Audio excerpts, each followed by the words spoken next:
Hey everybody, I just want to make a quick video here and talk about this week's discussion topics. In my video, I'm going to be talking about discussion topic 3 and discussion topic 4. So I'll start with discussion topic 3, and that question asks, what curiosities do you have about qualitative research? Well, when I was reading through chapter 1 of our textbook, the main thing that stood out, or the thing that generated curiosity within me, is the epistemological perspectives. So the positivist thinking, the interpretive slash like constructivist thinking, critical thinking, or a critical approach, and the postmodern or post-structural. Out of the four of those, the thing I'm most curious about is the critical approach, just because a lot of in education, in the world of education, has talked about critical race theory and introducing that into schools and that kind of thing. So that's been like a kind of a hot topic debate.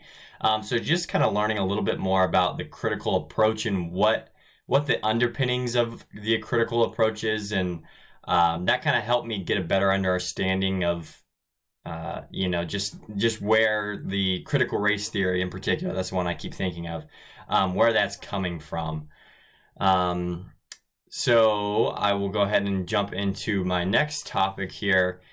Discussion topic number 4 asks, how do you see qualitative methods fitting into your dissertation? So my dissertation is going to be focused on, I haven't narrowed it down exactly yet, but I want to focus on social emotional programs and implementing them in schools as a curriculum in schools.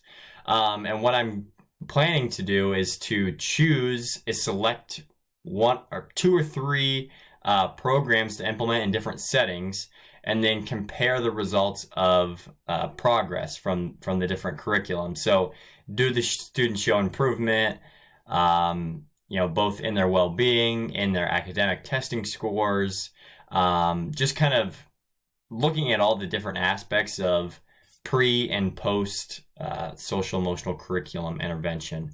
And so what I choose to do, or what I'm planning to do qualitatively, is I want to get the thoughts and feelings of both the students and the teachers that are implementing these programs, so that way I can make a better recommendation, I guess, or at least point to, this program is, I guess I can't say more effective, but this had more perceived benefits.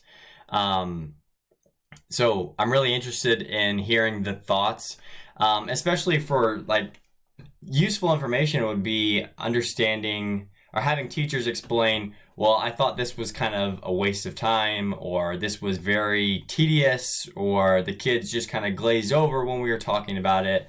And they can kind of provide those in-depth views that we don't get in most quantitative studies. We see, was there growth? Was there change? And that's about where the line stops. With my study, I'd like to kind of get, like I said, the thoughts and feelings of those that are participating in the study, or participating in the program, and conducting the program. So that's kind of how I want to choose to use qualitative methods in my research.